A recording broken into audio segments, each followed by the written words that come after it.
Bismillahirrahmanirrahim. Assalamualaikum warahmatullahi wabarakatuh. Alhamdulillah kita berkumpul dan berjumpa di tempat ini dalam rangka menuntut ilmu, dalam rangka menyambut kedatangan bulan suci Ramadan. Acara kita ini judulnya apa? Tadi sudah dijelaskan, judulnya adalah Daurah Tarhib Ramadan. Daurah apa artinya? Daurah itu mungkin bisa diartikan kursus kilat, ya. Tarhib artinya penyambutan. Ya, jadi kalau ada tamu mau datang, kita bahasa Arabnya nurahhibu bihi. Kita menyambut tamu tersebut. Ya, marhaban, tarhib marhaban. Ya, suka dengar kan kata marhaban ahlan wa sahlan. Kalau ada tamu datang, kemudian kita biasa aja gitu, barid, dingin. Ada tamu datang ke rumah kita, Assalamualaikum. Waalaikumsalam. Cari siapa ya? Kira-kira itu akhlaknya bagus nggak? Jelek. Ada tamu yang datang, kita walaupun misalkan di rumah tidak ada makanan, tidak ada minuman, kebetulan tidak ada yang bisa kita suguhkan, tapi kita sambut dengan riang gembira, dengan kebahagiaan, tamunya senang nggak? Senang. Karena tamu itu datang pada hakikatnya, pada dasarnya bukan dia minta-minta sama kita, tapi dia ingin menemui kita. Dia datang kepada kita sebagai tamu. Maka di sini ketika kita menyambut dia dengan sambutan yang hangat, ahlan, marhaban, masya Allah, fadhil, duduk. Kita ajak dia datang, kita ajak dia duduk, kita sambut dia. Maka tamu itu senang kepada kita, betul nggak? Iya. Itu arti tarhib. Siapa tamu yang mau datang sekarang? Ramadan. Tamu yang sangat mulia nih. Allah memberikan satu musim, memberikan satu bulan buat kita semua, yaitu bulan Ramadan. Itu musim kebaikan. Dia tamu datang kepada kita sebagai hadiah dari Allah Subhanahu wa Ta'ala. Oleh karena itu diadakan kursus kilat untuk menyambut bulan Ramadan ini, supaya kita termasuk orang-orang yang berbahagia dengan kedatangan bulan Ramadan. Dari kebahagiaan itu kita wujudkan dengan cara seperti ini, yaitu dengan cara menyambut bulan Ramadan, kedatangan bulan Ramadan kita sambut dan kita katakan ahlan wa sahlan wa marhaban ya Ramadan. Itu kalau kita sambut seperti itu, Allah akan muliakan kita. Ramadan datang kepada kita dalam keadaan kita senang kepada Ramadan dan Ramadan senang kepada kita. Hadiahnya apa? Kata Nabi SAW, raghima anfu. Raghima anfu 3 kali. Raghima anfu artinya bisa diartikan mungkin bahasa Indonesianya celaka, tidak beruntung, begitulah. Itu aja arti terjemahan bebasnya. Orang yang datang Ramadan kemudian tidak diampuni dosanya. Jadi kalau ada Ramadan datang, kemudian kita masuk ke dalam bulan Ramadan, kemudian kita keluar dari Ramadan, dan sebelum masuk Ramadan tersebut dengan sesudah masuk Ramadan sama aja, maka kita orang yang merugi. Kemarin kurang lebih beberapa, mungkin 1 bulanan, Allahu a'lam, ana hadir pernikahan, ya. Kemudian ngobrol sama beberapa orang di situ. Subhanallah, kurang lebih 1 minggu, 2 minggu yang lalu, kurang lebih 1 minggu kalau nggak salah, orang yang kita baru ketemu dan ngobrol itu meninggal dunia. Kemarin seger buger, sehat, walafiat, tahu-tahu meninggal, dapat kabar meninggal, serangan jantung meninggal. Subhanallah. Meninggal. Padahal Ramadan dekat. Kita sekarang di bulan apa sekarang? Terakhir Rajab. Habis Rajab apa? Sya'ban. Habis Sya'ban Ramadan.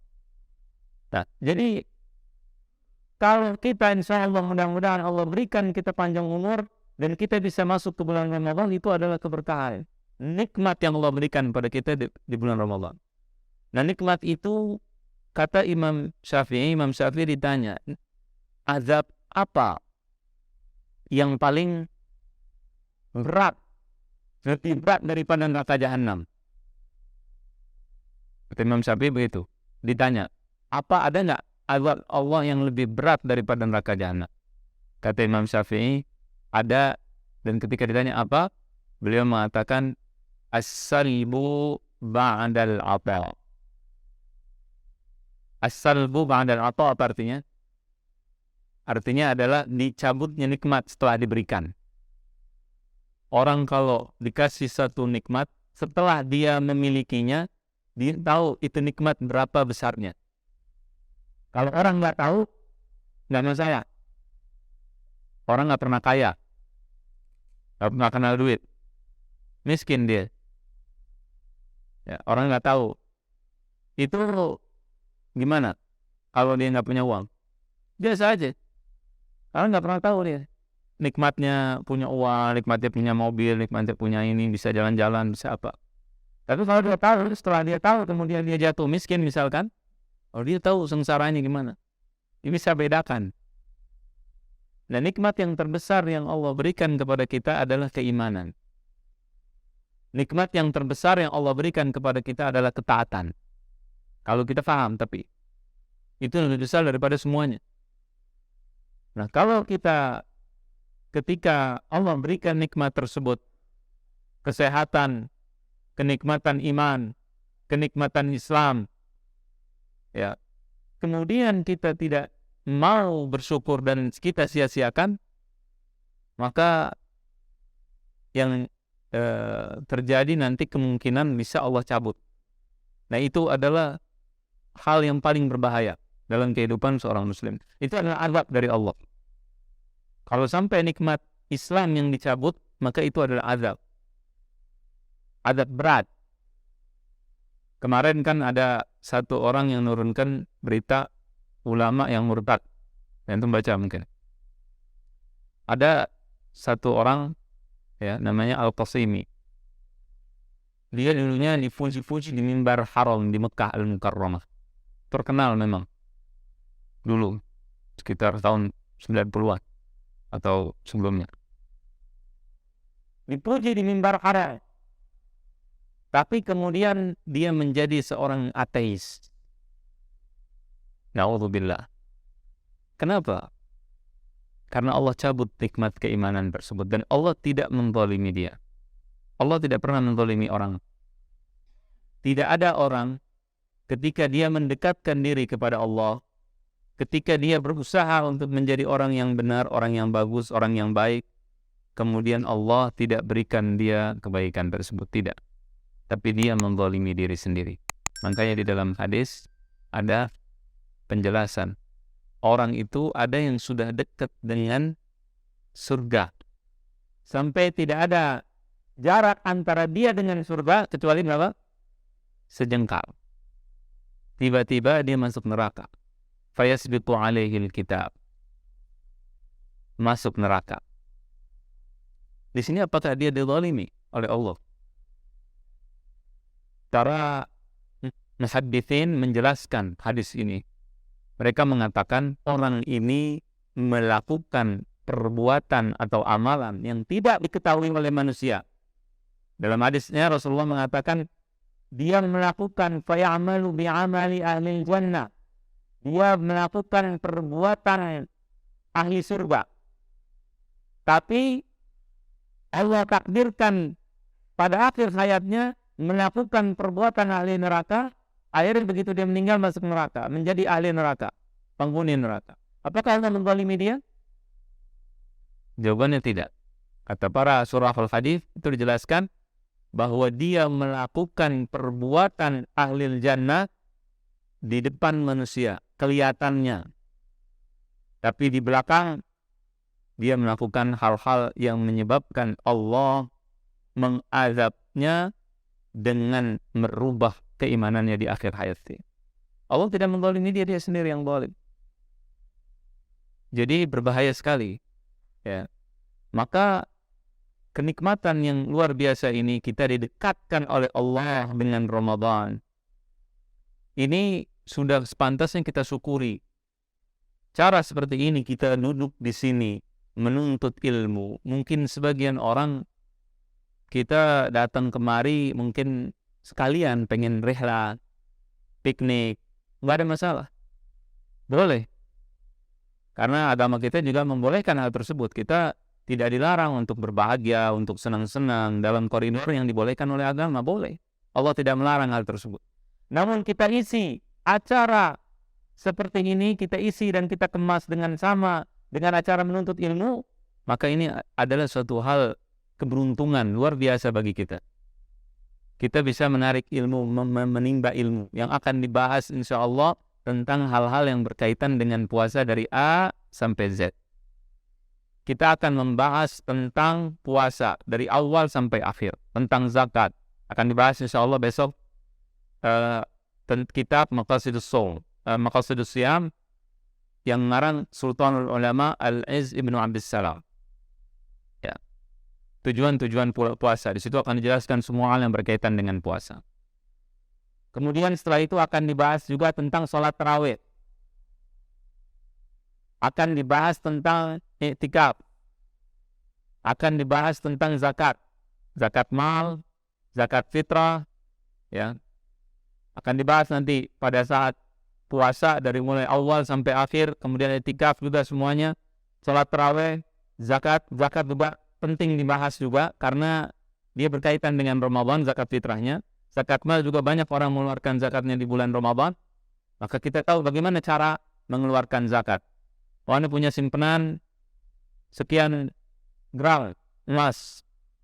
Emasnya 21 karat, bukan 24 karat. Gimana cara ngitungnya? 21 karat 100 kilo 100 gram afwan. Boleh udah masuk nisab belum? Harusnya keluar zakat. Ya kan? Kalau 24 karat 50 gram udah keluar belum nisabnya? Beda nggak antara sekian karat dengan sekian karat? Bagaimana cara ngitungnya misalkan? Kemudian hal-hal yang berkaitan dengan zakat harta. Zakat fitrah. Kapan waktu mengeluarkan zakat fitrah? Boleh nggak mengeluarkan zakat fitrah setelah salat misalkan? Kita mau ngumpulin zakat. Mungkin sebagian akan jadi panitia zakat. Bagaimana hukum-hukumnya? Kepada siapa diberikan zakat tersebut? Dan seterusnya. Itu akan dibahas insya Allah pada daurah kita kali ini. Juga tentang tata cara pelaksanaan Idul Fitri. Bagaimana cara kita sholat Idul Fitri? Ya, wajibkah mendengarkan khutbah Idul Fitri misalkan? Ya, boleh nggak sholat Idul Fitri di rumah sendiri? Ya kan? Haruskah ketika sholat, haruskah khutbah atau tidak harus? Pada saat khutbah harus berwudu atau tidak? Dan seterusnya. Banyak pembahasan-pembahasan di dalam acara kita kali ini insya Allah ta'ala. Juga hal-hal yang berkaitan dengan apa yang membatalkan puasa. Hal-hal yang membatalkan puasa yang klasik, yang sering kita dengar banyak. Makan, minum, itu jelas, itu semua paham. Tapi kalau misalnya pakai obat tetes mata, batal nggak? Nggak batal. Obat tetes mata dengan kasih bocoran. Masuk ke sini misalnya, ke kerongkongan tuh ada tuh, nggak batal. Pakai dari kuping batal. Kenapa itu batal nggak batal? Kita belajar besok insya Allah. Jadi semua itu hal-hal yang sifatnya nanti kontemporer, nggak ada zaman dulu juga nanti insya Allah akan dibahas nanti. Insya Allah. Kalau mudah-mudahan Allah cukupkan insya Allah waktunya dan juga mudah-mudahan nggak ada halangan gitu. Jadi bagi insya Allah ada beberapa ustadz datang besok dan semua akan dibahas itu semua. Dan ini adalah ilmu yang luar biasa. Dan ketika kita duduk di sini, kita ini duduk dalam rangka menuntut ilmu. Ketika menuntut ilmu tersebut, kita harus tahu bahwa ini tempatnya malaikat datang kemari. Majalasa qaumun fi baitin buyutillah yatluna kitab Allah wa yatadarasunahu fima bainahum illa nazalat alaihimus sakinah wa ghasyiyatuhumur rahmah wa haffathumul malaikah wa dzakarahumullah fi man indah. Jadi kalau kita duduk seperti ini tempat diturunnya malaikat, tempat turunnya rahmat Allah, tempat turunnya kebaikan. Dengan adanya kita di sini, dan kita sedang ibadah kepada Allah di sini. Kita ini sedang ibadah. Ya, jadi duduknya kita dari tadi sedang kita ibadah. Malaikat sedang menyebut kita nanti di sisi Allah Subhanahu wa taala. Dan ini adalah amal baik kita, amal soleh kita untuk yang akan kita persembahkan nanti untuk hari akhirat. Ya. Nah, sebelum kita menyambut Ramadan, datang ke Ramadan, kita mengadakan tarhib seperti ini. Ini bagus buat kita. Persiapan. Allah bilang di dalam Al-Quran, fastabiqul khairat, berlomba-lomba dalam kebaikan. Kalau salafus saleh itu dulu udah curi star 6 bulan sebelum Ramadan, nyuri star dia. Ya, antum tahu kalau orang kampanye kan biasa nyuri star tuh sebelumnya berapa lama tuh, ya kan? Dia pintar, dia nggak mau kehilangan suara, makanya mereka curi star kalau bisa dengan cara apapun mereka kampanye terselubung. Ya. Begitu juga orang-orang yang beriman. Wa fi dzalika falyatanafasil mutanafisun. Kita Allah suruh berlomba-lomba. Nah, orang berlomba itu harus pakai strategi. Ya, jadi semua orang itu ya zaman sekarang kalau kita lihat televisi, kita lihat iklan, kita lihat marketingnya, itu mereka pakai strategi luar biasa. Kita nggak sadar mungkin. Orang-orang berbuat kemaksiatan, berbuat kejelekan, itu pakai strategi. Mereka sudah merancang sebelumnya untuk melakukan hal-hal yang jelek. Apakah kita, orang-orang yang ingin melakukan kebaikan, melakukan amal soleh, menghadapi bulan Ramadan, tidak memiliki strategi? Bil'afiyah, kata Ustaz Said, ya, ala kadarnya seayana, ya, seadanya. Ramadan datang begitu aja udah puasa, kaget gitu. Oh, biasanya kita nggak suka ngaji, nggak suka baca Quran. Tidak ada strategi, tidak ada jadwal. Umur kita berapa sekarang? Kalau kita tidak mau berubah, kapan kita berubah? Harus kita jadwalkan, jadikan momentum Ramadan ini sebagai momentum perubahan mendasar. Karena Ramadan itu tujuannya bukan hanya sekedar puasa, Assalamualaikum, selesai, tidak. Ramadan itu Allah berfirman, kutiba alaikumus syiyam, ya alladzina amanu kutiba alaikumus syiyam kama kutiba alal ladzina min qablikum la'allakum tattaqun. Itu ayat sebelumnya tentang qisas la'allakum tattaqun. Haqqan 'alal muttaqin. Itu semua tentang takwa. Ayat tentang Ramadan kalau antum baca sebelumnya, sesudahnya, itu semua selalu diakhiri dengan kata-kata takwa. Jadi tujuan akhir Ramadan itu takwa. Bertakwa. Nah, target itu bisa nggak kita capai? Ini harus ada jadwal, harus ada strategi. Gimana tuh caranya? Biar kita bisa meningkatkan. Baca Quran kita harus meningkat. Dari sekarang harus di planning. Gimana caranya? Kalau ente cuma datang Ramadan sudah persiapan alat kada sebisanya aja, tidak akan ada perubahan dalam kehidupan kita. Nah, kalau kita belum bisa baca Quran, apa yang harus dilakukan? Kita harus ada strateginya untuk menghadapi hal. Salafus saleh dulu 6 bulan sebelumnya mereka siap-siap untuk Ramadan. Setelah Ramadan, bekasnya Ramadan itu 6 bulan. Jadi nuansa Ramadannya 1 tahun penuh, full. Itu orang dulu. Salafus saleh. Nah, kalau kita, ya alhamdulillah, sebulan sebelumnya. Ya, daripada enggak sama sekali, sebulan, alhamdulillah. Insyaallah mudah-mudahan kita efektif. Harus mulai baca Quran dari sekarang. Ini kita hidup ini harus melawan setan. Kita malas, itu harus kita lawan. Masing-masing kita harus punya jadwal. Itu jadikanlah Al-Quran itu sebagai makanan kita sehari-hari. Kita harus menjadikan Al-Quran itu kebutuhan pokok kita. Al-Quran, salat. Kita harus berubah. Harus tambah kehidupan kita ini harus ada peningkatan. Tadi kan dikatakan target kita apa tadi? Ramadan tahun ini lebih baik daripada tahun kemarin. Tapi bagaimana caranya? Nah, kalau kita membuat sesuatu itu harus terukur. Kalau kita cuma sekedar bilang, insya Allah ana mau tahun depan akan lebih baik. Ana insya Allah akan baca Quran. Itu bagus tapi umum.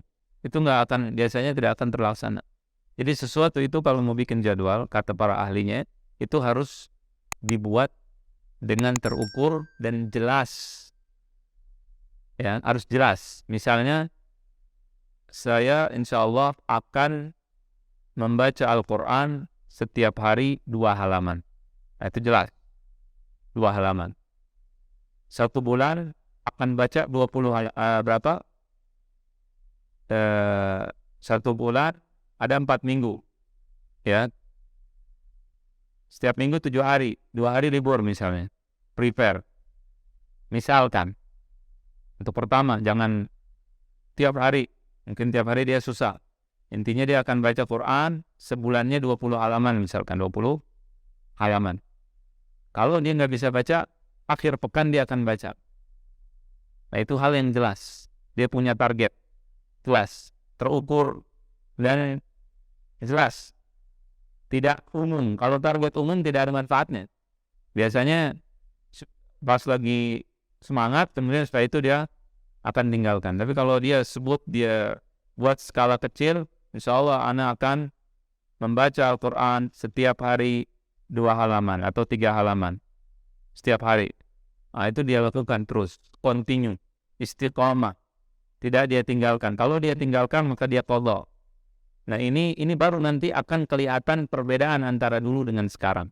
Insya Allah akan sholat malam minimal witir 1 rakaat misalnya. Ini juga hal yang bisa diukur. Terus dia lakukan tuh sholat malam terus. Kalau dia sampai ketinggalan, dia qadha. Ya kan, dia qadha paginya atau dia qadha malamnya, nanti tambahin rakaatnya dan sebagainya. Begitu, itu harus kita lakukan. Nah, karena al-mautu ya'ti baghtatan wal qabru sunduqul amal. Kematian itu datangnya tiba-tiba.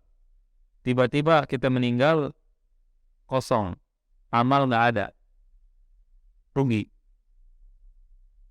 Ya, jadi kita rugi nanti kalau kita pulang dari dunia ini. Kita ini sedang musafir. Kita sedang musafir. Besok Allah alam kapan kita meninggal. Maka dari sekaranglah kita perbanyak tuh. Nah, konkretnya kita di sini sekarang dalam rangka menuntut ilmu, ini adalah ibadah yang lebih baik daripada ibadah sunnah. Salat sunnah, nawafil yang kita lakukan, ini lebih baik. Imam Syafi'i, ya, dan para imam yang lain itu ada yang sampai dia belajar, mempelajari, menuntut ilmu itu sampai dia fokuskan setiap harinya untuk menuntut ilmu. Jadi dia ketika Imam Ahmad ketika didatangi oleh Al-Imam Abu Zur'ah itu datang berkumpul membahas tentang ilmu, Imam Ahmad meninggalkan wiridnya tentang sholat. Biasanya Imam Ahmad sholat sunnah ditinggalkan untuk menuntut ilmu, karena pahala menuntut ilmu itu lebih besar. Ya, karena menuntut ilmu ketika kita faham, ibadah kita benar, kemudian ketika kita sampaikan pada orang lain, manfaatnya banyak ke orang lain. Itu lebih baik daripada ibadah yang sendirian. Jadi ibadah yang sifatnya sosial itu lebih baik daripada ibadah sendirian. Begitu. Nah, jadi selama kita berada di sini, kita niatkan karena Allah, maka mudah-mudahan Allah Subhanahu wa taala terima nih langkah kita dari Jakarta jauh-jauh, kita dari tempat yang jauh kemari, dan juga semua yang membantu acara ini terlaksana dengan sukses. Mudah-mudahan Allah berikan pahala yang luar biasa insyaallah besar. Nah, sebelum kita tutup nih, setelah ini kan ada acara diskusi nih, ya tadi. Silahkan tanya, antum boleh bertanya. Kata Ibnu Abbas ketika beliau ditanya, Ibnu Abbas dapat ilmu dari mana? Ibnu Abbas ini alim besar, sahabat Rasulullah SAW. kata Ibnu Abbas mengatakan, aku mendapat ilmu ini dengan apa? Bilisanin sa'ul wa qalbin aqul. Dengan lisan yang suka bertanya dan dengan akal yang berpikir. Jadi dia tanya, kalau nggak tahu silahkan bertanya, tapi tanya dengan rangka untuk menuntut ilmu. Kita tanya, nggak ngerti, tanya. Silahkan. Nah, ini ada ruang diskusi ini jarang-jarang. Mungkin ketahui atau di mana itu mungkin kita nggak punya kesempatan seperti ini. Silahkan, fadhol, tanya apa aja misalkan untuk bertanya. Setelah ini kita buka nanti insya Allah sesi diskusi, fadhol langsung tanya semua hal. Yang ada yang unek-unek silahkan dikeluarkan, ditanyakan, biar supaya kebodohan kita terobati. Kalau kita bodoh nggak nanya, tidak akan sembuh untuk kebodohan tersebut. Cara menyembuhkannya adalah dengan cara bertanya. Ya demikian, mudah-mudahan bermanfaat. Wassallallahu wasallam wa baraka ala nabiyina Muhammad wa ala alihi wa sahbihi ajma'in. Assalamualaikum warahmatullahi wabarakatuh.